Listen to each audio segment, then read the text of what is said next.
Okay, very good morning all my dear students. Today is a very important concept. That concept is multi-way selections. Up to now, we explained three selection statements. Selection or branching are come to two categories: single selections and multi-way selections. Come to the single selections, first is a simple if, then if else. The third is nested if. We already explained simple if else, nested if. Today my concept is else if ladder. Else if ladder. If test expression true or false, it is true, the statement 1 is executed. If it is false, come to the else if. Again check it, true or false. If it is true, statement 2 executed. If it is false, come to the test expression 3. It is true, statement 3 can be executed. If it is false, and so on, else if test expression n. If test expression n, it is true, statement n can be executed. It is not executed, it is not true, go to the default. So whatever you can explain, whatever you can do it in the default statement can be executed. Just like that, if, else if, else if, else if, and so on, else, and so on, else. Control goes to the finally else part, it's a code. So what are the default statement you are going to read? So this structure just here, I am going to explain if text expression. If text expression is true, the control goes to statement 1. It may not be true always. Maybe it is a false. Maybe it is a false. It goes to the else if part. If it goes to the else if part, again in this condition also check out true or false. If it is true, statement 2 can be executed. If it is not true, the control goes to the false statement. In the false statement again, else if 3, again else if 4, again else if 6, again and so on, else if n. If it is true, the statement n can be executed. If it is not true, the control goes to default. The control goes to default. So just like that, if, else if, else if, else if, and so on else. This structure is called else if ladder. Right. So this is the flow chart. So let's check out the flow chart. Right. Expression 1. It is a true directly statement 1 can be executed. If it is false, again expression 2 else if part. Another diamond symbol. It is true, directly statement 2 can be executed. So if it is not true, again is go to the else if 3.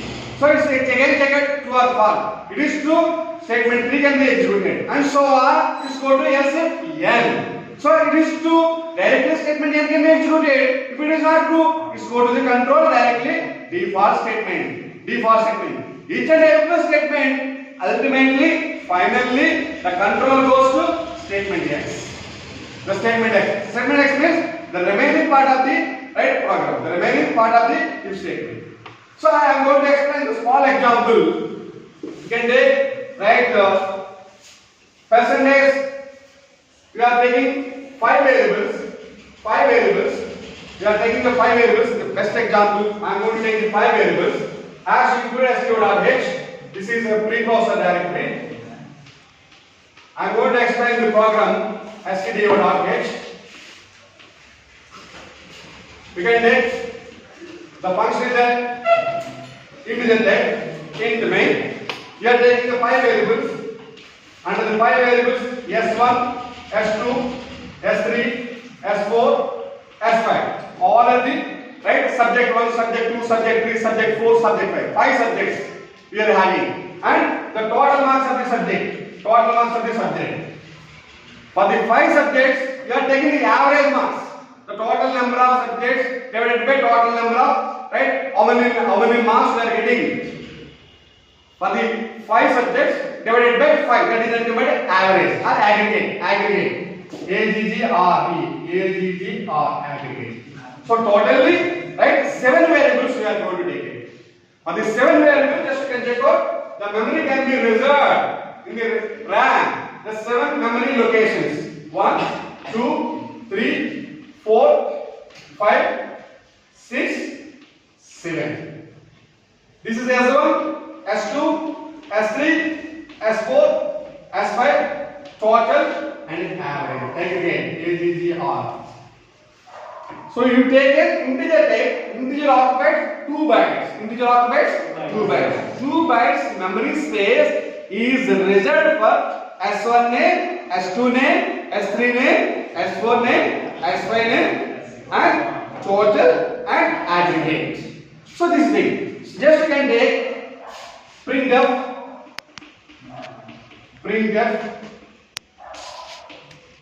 enter subjects, enter subjects. All subjects you can enter. So you can take scan of the reading one by one. So you are allocating marks to a particular subject 1, subject 2, subject 3, subject 4, subject 5. Scan of percentage D, percentage D, percentage D, percentage D, percentage D. How many percentage D? 5. Ampersand S1, ampersand S2, ampersand S3, comma, ampersand S4, ampersand S5. Totally 5. 5 locations. 5 locations we are entering the values. First subject I allocated 30 marks, 40 marks, 50 marks, 60 marks, 70 marks. We are entering. So find out, right, total equal to S1 plus, S2 plus, S3 plus, S4 plus, S5. How many subjects? So totally 5 subjects. 5 subject marks you are entering. So that means you can take 30, 40, 50, 60, 70. What is the total?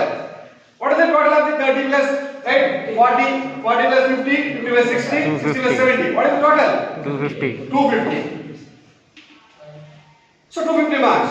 So total equal to, so printf, right? The total marks is percentage D total, total. The total marks can be printed. Then you can find out aggregate, AGG or aggregate. Aggregate equal to total by 5. The formula is total by 5. So what is the total? 250. 250 by 5. What is the aggregate? 50 marks. Printf aggregate marks. Aggregate marks is percentage D aggregate, AGGR, aggregate. Understood? Aggregate marks can be printed. Right. So then you can check out the actual program. Then you can check out if. So come to the else if ladder. If aggregate is greater than or equal to 80. Suppose you got 80 marks. Aggregate is 5 subject, aggregate is the 80 marks. Right? Next, printf, your excellent marks.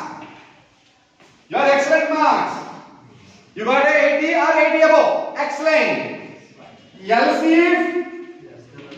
if aggregate is greater than or equal to 75. Aggregate is greater than or equal to 75. 70 or above 75. Right? Then printf, you got distinction.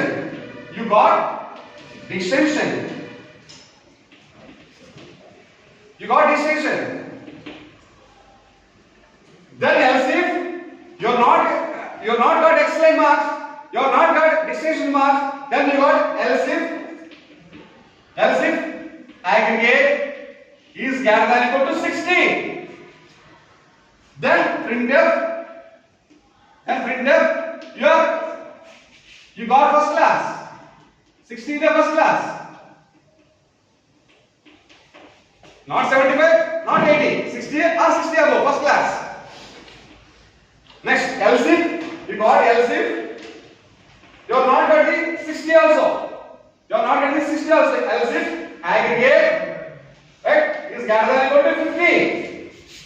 Aggregate is greater than or equal to 50. Then printf, you got second class.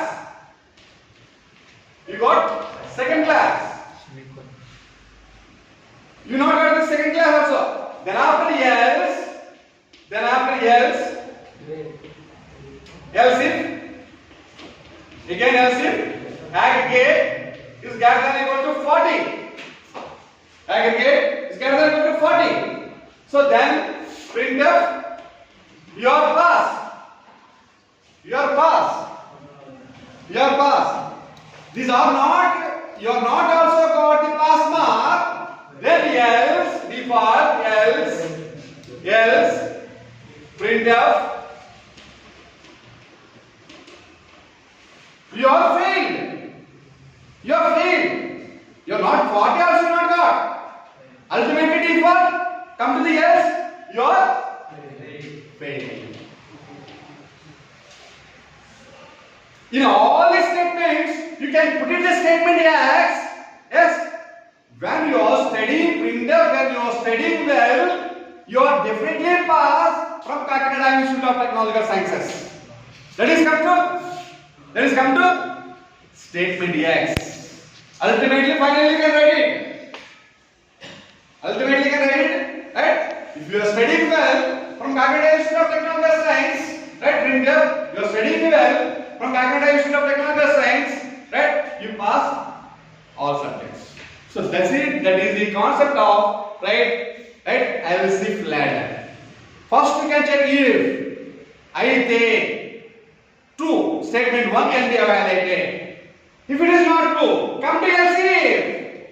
You can check out the true and false.